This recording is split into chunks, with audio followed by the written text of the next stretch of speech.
I'm also curious, like there must have been some real key differences culturally, but I'd love to explain that through how you learned that through the different career options that you took. Like, what were the sort of key differences that you learned that were helpful? What were some other things that maybe you brought from South Africa that you were thinking, "Why aren't they doing that here?" Was there any sort of culture shock from that sense? Massive, massive, and not pointing the finger at anyone, but I think our family went Southern Hemisphere.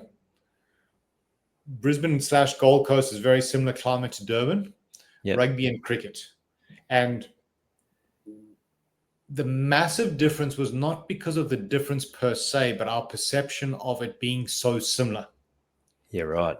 So we thought there would almost be no change. Naively and stupidly, we just went Southern Hemisphere, same climate, cricket, rugby union. I don't think it went much deeper than that. And to be fair, there's so many other things to consider, like where you're going to live and exchange rate, and we had to sell business. My dad had sells business and the house and investments and transfers and all this kind of stuff. So it wasn't I think we might have explored it deeper if we'd moved to New Zealand, or Canada, UK, or US, but we just, and then coming here, it was like, whoa, like just a simple thing, which is so dumb, but I couldn't believe how insignificant rugby union was.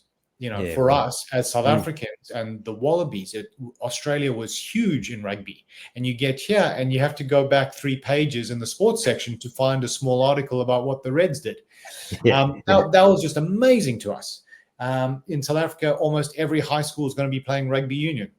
And you get here, and there's in the whole of Brisbane, there's like 9 GPS schools and then a few AIC schools that play rugby union. So there was those kind of differences. And then Ian, there was one other thing that kind of caught me off guard, and I couldn't believe how well prepared my university, so my undergrad and my honors year, and then my internship year, had prepared me for what I was doing. And I felt that in sports specifically, Australia had some unbelievable practitioners in the athletic development, strength and conditioning world, and then obviously on the physiotherapeutic world. But there was a truckload who were living off the coattails of those successful people, and they just weren't as up to it.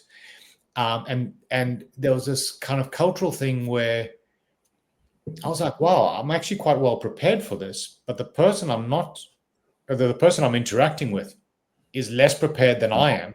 Yeah. But they are from Australia, first world country, just had a successful 2000 Olympics, plus all the other successes that happened at the turn of the century. And then, so there was this kind of, I think I developed quite a chip on my shoulder, and it probably came out in a number of interactions with, what do you call it? Like higher level coaches, physios, and all that kind of stuff.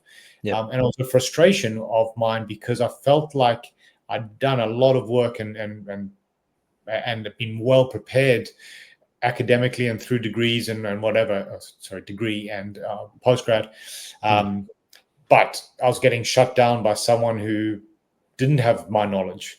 And that in the early days, I think I would have come across quite combative and frustrated, which would have been my desire to increase, but then also my frustration with the person in front of me who I didn't think was as good as they thought they were.